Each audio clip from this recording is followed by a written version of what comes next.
नमस्कार। आज गुजरात का चुनाव भी खत्म हो गया। अभी जस्ट 5 बजे गुजरात के दूसरे फेज का चुनाव जो है मतदान वो खत्म हो चुका है। और इससे पहले आपको पता ही है कि पहली तारीख को पहले फेज का मतदान गुजरात में हुआ था और आज 5 तारीख को दूसरे फेज का मतदान।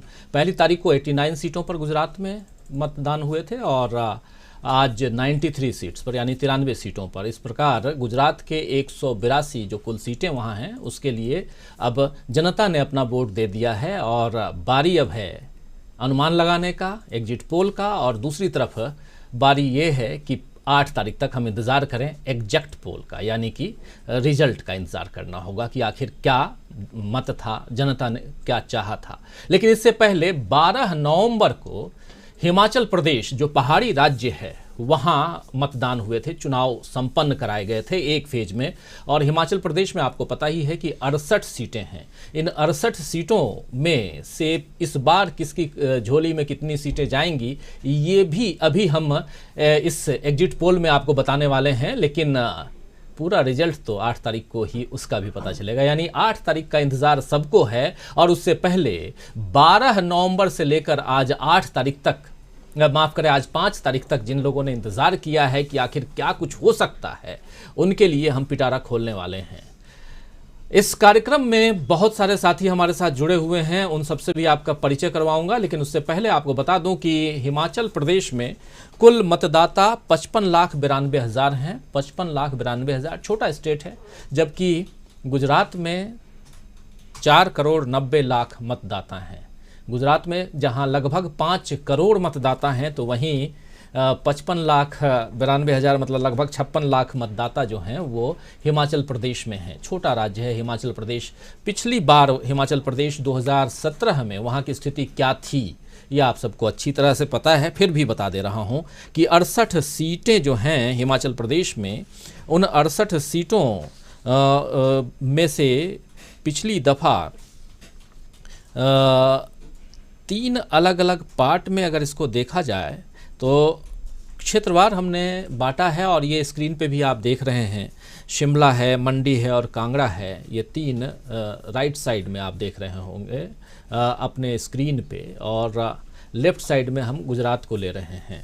68 सीटें कुल, और शिमला में 19 सीटें हैं आप देख रहे होंगे। और अभी हम गुजरात की बात नहीं कर रहे हैं, अभी हिमाचल प्रदेश की बात कर रहे हैं। शिमला में 19 सीटें, उसके बाद आगे आप देखें तो मंडी है, मंडी में कुल 24 सीटें। मंडी में से मतलब मंडी क्षेत्र की बात मैं कर रहा हूँ। 3 अलग अलग पार्ट में, संभाग में बांट करके हम आपके सामने इन आंकड़ों को, विधानसभा के आंकड़ों को, सीटों को आपके सामने ला रहे हैं कि मंडी में 24 सीटें हैं जबकि कांगड़ा में 25 सीटें हैं। यानी 19, 24 और 25 ये तीनों मिलकर 68 सीटें होती हैं। इन सब पे चर्चा करेंगे आज कि कहाँ कितनी सीटें मिली थी, कितनी सीटें मिलेंगी। सरकार वहाँ बीजेपी ने बनाई थी पिछली बार, और हिमाचल प्रदेश में पिछले 30 साल से, यानी कि पिछली 6 बार से, जो 6 विधानसभाएं हुई, 6 बार से वहाँ पर हर बार सरकार बदल जाती है। जी हाँ, सरकार बदल जाती है।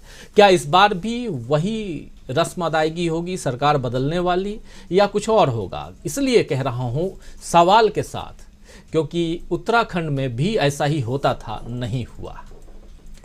कमोबेश पंजाब में भी होता था, लेकिन परिस्थितियाँ पंजाब की दूसरी हो गई। लेकिन उत्तराखंड पहाड़ी इलाका है, पहाड़ी राज्य है, और हिमाचल प्रदेश भी पहाड़ी राज्य है। दोनों पहाड़ी राज्यों में क्या एक समान स्थितियां उत्पन्न होंगी? क्या बीजेपी फिर से आएगी सत्ता में? बहुत सारे सवाल हैं, इन सवालों का जवाब ढूंढने की कोशिश करेंगे। आइए सबसे पहले आपको मिलवाता हूं हमारे साथ इस वक्त जुड़े हुए तमाम साथी जो हमारे साथ जुड़े हुए हैं और इस पूरी चर्चा में हमारे साथ भाग ले रहे हैं, अपनी बात, अपने विचार रखेंगे।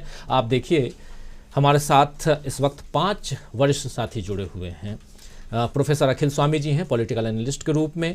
उत्तराखंड देहरादून से जुड़ी हुई हैं मीनू जैन जी हमारे साथ। मीनू जी, आपका स्वागत करता हूं इस कार्यक्रम में। हमारे साथ इधर सीधे प्रयागराज से जुड़े हुए हैं हमारे वरिष्ठ साथी जेपी सिंह साहब, और हमारे ऑनलाइन एडिटर अमलेंदु उपाध्याय जी। और एक खास साथी हमारे स्टूडियो में बैठे हुए हैं विजय शुक्ला जी। विजय शुक्ला सीईओ हैं इलेक्ट लाइन।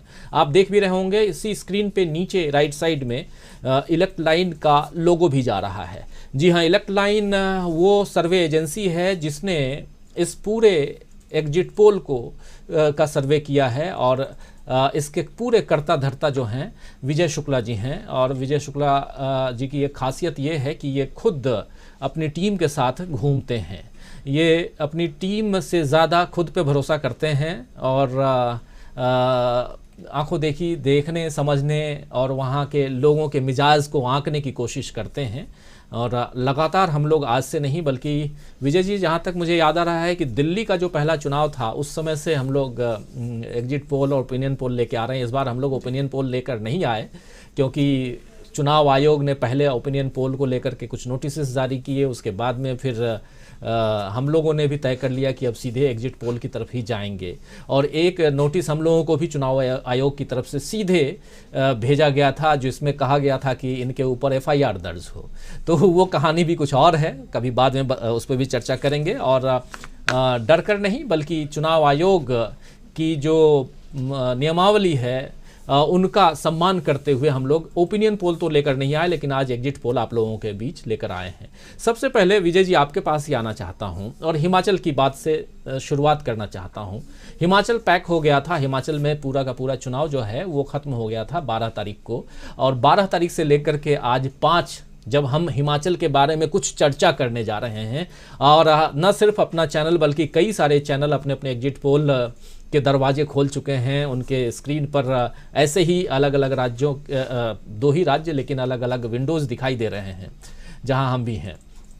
ये बताइए कि हिमाचल प्रदेश पहाड़ी राज्य इतने पहले चुनाव कराने के बाद जो इंतज़ार हो रहा है, आप लोगों के बीच घूमते फिरते रहे, क्या बोलते हैं लोग? क्या इतना इंतज़ार वो पसंद करते हैं या उनको 2-3 दिनों में, क्योंकि हम लोग चर्चा करते थे तो लोग कहते थे कि 2-3 दिनों में रिजल्ट क्यों नहीं दे दिया, तो क्या ये चर्चा वहाँ भी होती थी हिमाचल प्रदेश में भी? राजीव जी बिल्कुल सही कह रहे हैं। ये तो मतलब हर नेताओं के लिए सबसे बड़ा दर्द का विषय होता है, क्योंकि जितना लंबा समय परिणाम आने में होता है, जब एक नेता उठता है जो विधायक के बतौर प्रत्याशी के रूप में चुनाव लड़ा होता है, सुबह लोग उसके पास आ जाते हैं और अपना अपना आकलन देते हैं कि तुम जीत रहे हो। शाम को 6:30-7 बजे तक उसको वही लोग फिर हराने वाले आ जाते हैं। फिर वो एक गम के साथ सोता है, सुबह फिर वही शुरू होता है, क्योंकि जितना लंबा फासला उतना ही ज़्यादा इस तरीके के दिक्कत के अपने आंकड़े।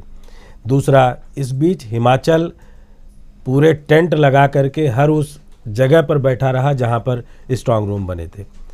तो ये एक अलग कवायद देखी गई पहली बार हिमाचल में, क्योंकि लोगों ने माना कि ईवीएम के साथ छेड़खानी हो सकती है, बैलेट पेपर के साथ हो सकता है। तो जितने कांग्रेस के प्रत्याशी थे सभी ने अपना कैंप लगा लिया वहाँ पर, और बाकायदा एक रूटीन में चौकीदारी करते थे।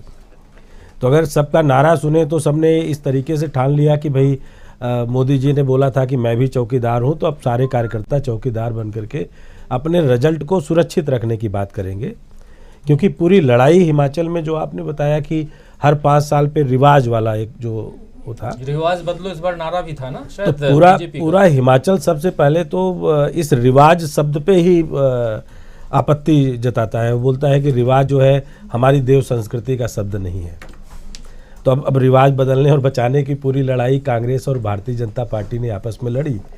तो एक लंबे समय का मतलब है कि प्रत्याशियों के ऊपर आकलन करने का और लोगों से इनपुट लेने का और देने का समय बहुत ज़्यादा होता है, वो बच नहीं पाते हैं कहीं। बिल्कुल।